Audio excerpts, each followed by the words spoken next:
Selamat berjumpa kembali dalam layanan audio Sahabat Seperjalanan. Hari ini adalah hari Senin 29 Januari 2024. Tema renungan saat teduh kita dengan judul Sakitnya Dibohongi. Firman Tuhan terambil dalam Mazmur 116 ayat 9 sampai dengan ke-12. Aku boleh berjalan di hadapan Tuhan di negeri orang-orang hidup. Aku percaya sekalipun aku berkata, aku ini sangat tertindas. Aku ini berkata dalam kebingunganku, semua manusia pembohong. Bagaimana akan kubalas kepada Tuhan segala kebajikannya kepadaku? Mari kita berdoa. Bapa yang di dalam surga, kami ingin belajar bahwa dalam kehidupan ini kami berhadapan dengan manusia di dalam segala ketidaksempurnaannya, khususnya sifat-sifat yang suka berbohong dan berdusta. Dalam nama Tuhan Yesus kami berdoa, amin. Shalom sahabat seperjalanan yang dikasihi Tuhan, kita akan belajar satu tematik tentang sebuah karakter yang tidak disukai oleh siapapun, yaitu kebohongan. Dalam Mazmur kita bertemu dengan sebuah kebohongan yang kelihatannya berdampak cukup besar kepada penulis Alkitab, tentunya di dalam bagian ini khususnya kepada Daud. Terluput dari belenggu maut, ayat 1, aku mengasihi Tuhan sebab ia mendengarkan permohonanku, sebab ia menyendengkan telinganya kepadaku, maka seumur hidupku aku berseru kepadanya. Ayat 3, tali-tali maut telah melilit aku dan kegentaran terhadap dunia orang mati menimpa aku, dan seterusnya. Dan pada saat kita membaca pada ayat yang ke-11, aku ini berkata dalam kebingunganku, semua manusia itu pembohong. Kasus bohong dan membohongi adalah setua dengan sejarah kehidupan manusia yang terjadi. Kita tahu dengan jelas tindakan pertama yang dilakukan oleh iblis adalah kebohongan. Apa kebohongan yang dilakukan kepada Adam dan Hawa? Kalau engkau makan buah pengetahuan baik dan jahat itu, maka engkau akan seperti Allah. Akan melihat dan ada banyak perkara engkau menjadi seperti Allah. Kita kemudian belajar kepada kebohongan-kebohongan berikut. Bagaimana kemudian antar saudara menipu saudara kandungnya sendiri dengan cara untuk mendapatkan jubah khusus spesifik untuk orang-orang yang sebagai anak sulung. Dan kemudian kebohongan-kebohongan yang lain. Bagaimana Herodes berbohong kepada orang Majus.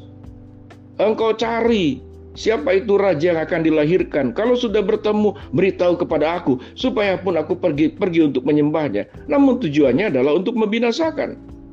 Itu kebohongan demi kebohongan. Demikian juga kebohongan yang tidak dialamatkan kepada Kristus. Kristus adalah juru selamat, tapi ahli Taurat orang Farisi mengatakan dia ini adalah pemecah belah buat bangsa Israel. Dia ini mengaku dirinya Allah padahal dia bukan. Maka ada banyak cara. Sahabat seperjalanan, kembali kepada Mazmur yang kita baca tadi. Aku boleh berjalan di hadapan Tuhan di negeri orang-orang hidup. Aku percaya sekalipun aku berkata, aku ini sangat tertindas. Aku berkata dalam kebingunganku, semua manusia pembohong. Kalau kemudian ada sebuah kata yang disebut dengan semua manusia pembohong, maka kita belajar satu hal.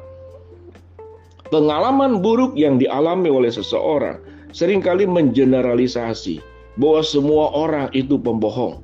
Demikian juga tatkala kita bertemu dengan orang baik, mungkin kita ketemu dengan orang Kristen, anak Tuhan yang sangat baik, yang berbakti kepada orang tua, yang membantu tetangganya dan menolong kita. Lalu kita berkata, ternyata orang Kristen, anak-anak Tuhan itu luar biasa, semuanya baik-baik.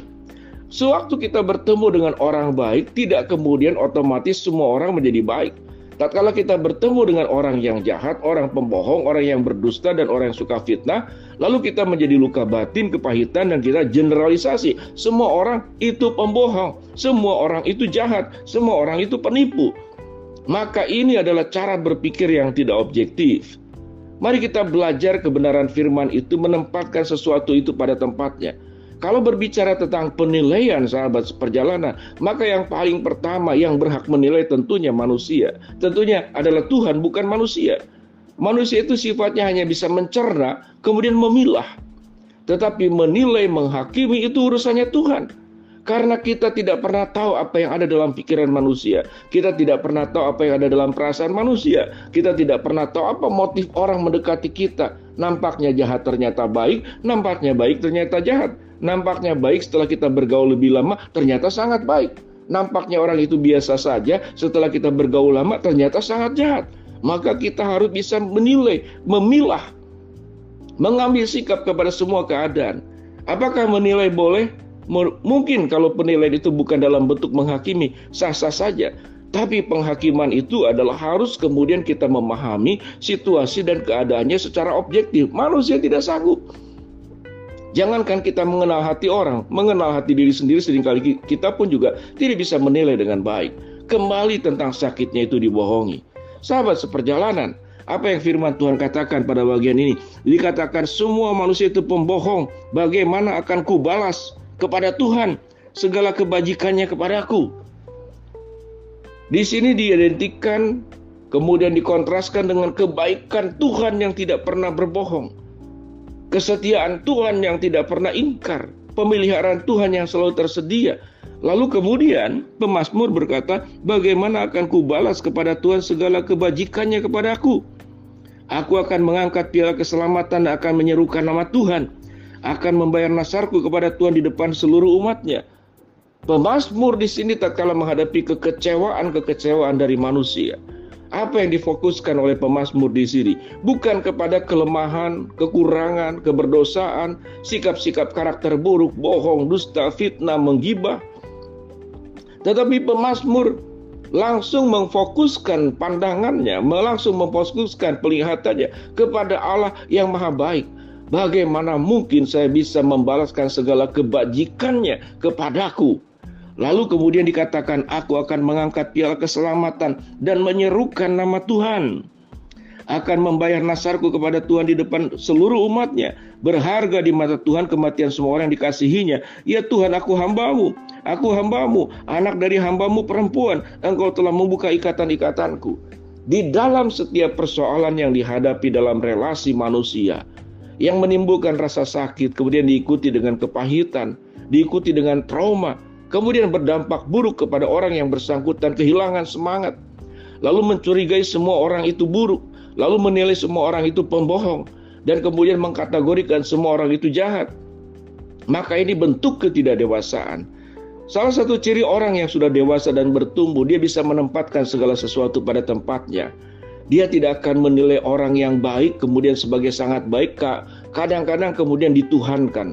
Bukankah ada banyak anak-anak Tuhan itu lebih mentuhankan pendetanya, lebih mentuhankan tokoh agamanya daripada mentuhankan Tuhan itu sendiri. Maka ini sikap yang berlebihan, menilai kebaikan orang secara berlebihan.